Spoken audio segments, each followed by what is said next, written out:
Well, welcome to the second video of Learning Automation Studio, and in today's video we will learn how to create a very simple direct online circuit as a power circuit and a control circuit. So please consider subscribing in Electrical Engineering Planet channel to support our community. Also don't forget to share, like, and let knowledge enlighten your world.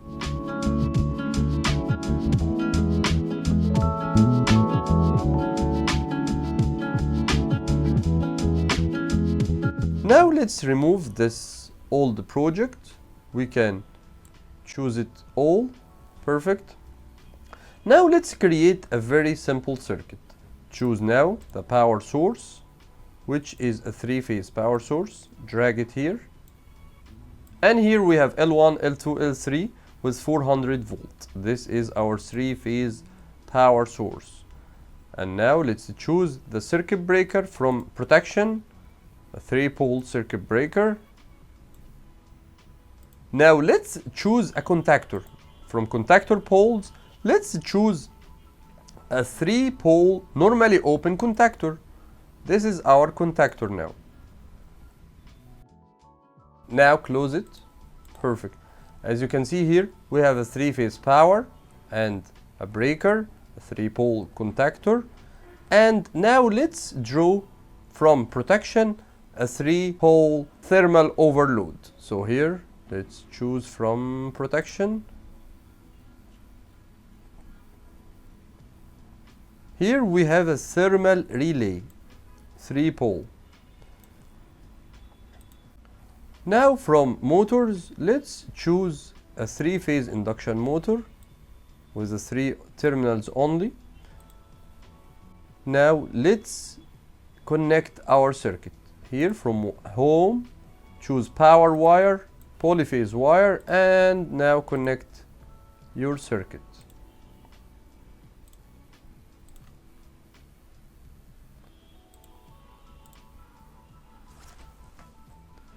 And our power circuit is ready now. Let's now create the control circuit. Now, let's choose from energy source a single phase source, which is a phase and a neutral, because we will choose here, for example, the coil as 220 volt. So the coil of the contactor will be 220 volts, so we need a single phase supply. So we have chosen this single phase source from the energy sources here. Now close power and open control, because we will work on control circuits. From switches, choose a normally closed switch, which will work as a stop switch. Let's choose a pull switch with break contact.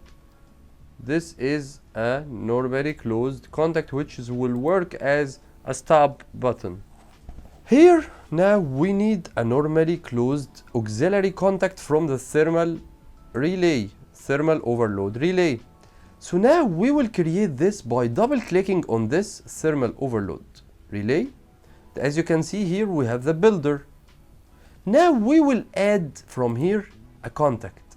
We will tell this application that this thermal overload have an auxiliary contact of normally closed contact. So choose it, then press OK, press OK again, and perfect. Now we have this normally closed contact from the thermal overload. When this thermal overload detects any fault, it will open this contact. So this contact, when it opened, it will open the circuit here, so the coil of the contactor will be opened and the power circuit will be open. Perfect.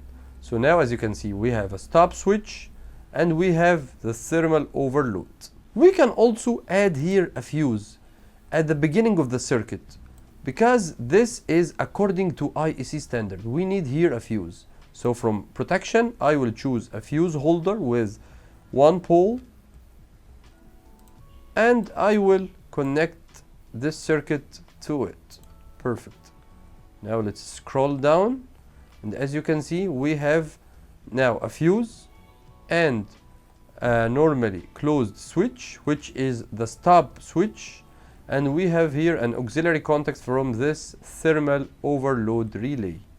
Now let's bring a push button, a start push button, from where? From the switches. And here, as you can see, a push button switch. Let's drag it here and drop it. Perfect. Now we need a coil related to this contactor. So I will bring a coil. This coil will be a contactor coil here. I will choose from here. You can choose this contactor coil working as an AC or DC, or another contactor coil which is working AC only or DC only. Here, to stay away from any problems, let's choose this AC to DC contactor. And in practical work, actually, this contactor have a rated voltage like 220 volts. So you have to connect a power supply has the same rated voltage of this contactor not to be burned. Perfect. So our circuit now is ready to be connected. Now let's choose a single phase wire. Here this single phase is a small wire because here we just need a small amount of current to make this circuit work. A single phase wire, connect the power source to the first terminal, and from the second terminal of the overload to the first terminal of the stop switch, and after that connect the thermal overload, and now connect it to the start push button. After that, connect the second terminal of the start push button to the coil of the contactor, and the other coil of the contactor connected to what? Let's connect it to the neutral. And perfect. Now our circuit is ready. As you can see here, this is our circuit. But until now, this coil of the contactor is not linked to this contactor. So I will here double click on the 3-pole contactor, and I will tell it that it is linked to KF1. So this contactor, which is called KF1, I have told this 3-pole contactor it is linked to this coil. It will work with this coil.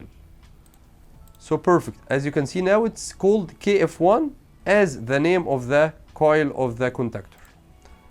So now let's simulate our circuit. From simulation, I will choose normal simulation. And as you can see, the 3-phase power will stop here on the breaker. Close the breaker manually, which is used here as an isolator and a protection against overload and short circuit. Here the power will stop on the contactor. Now we need this contactor to be closed. So we will move to the control circuit. As you can see here, the power will move toward this normally closed fuse, and then to the normally closed stop switch, and also the auxiliary contact of the thermal overload, until we reach to the start push button. Now when we press on this start push button, this coil of the contactor will work, and the motor here will start to rotate because this contactor have been closed. But as you can see, when I released my hand from this push button, the power have stopped to work inside this relay. So this contactor have been opened, so the motor will stop. So when I press here, the contactor will work. When I release my hand now, so when I release my hand, this will open, and this contactor will be open also.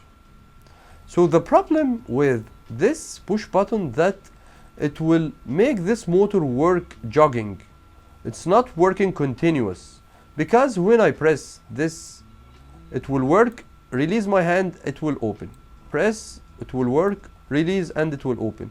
So I need now something called holding contact in parallel with this start contact. So I need a holding contact or latch contact. So now I will stop simulation, and here from relay contact, I will choose a normally open contact.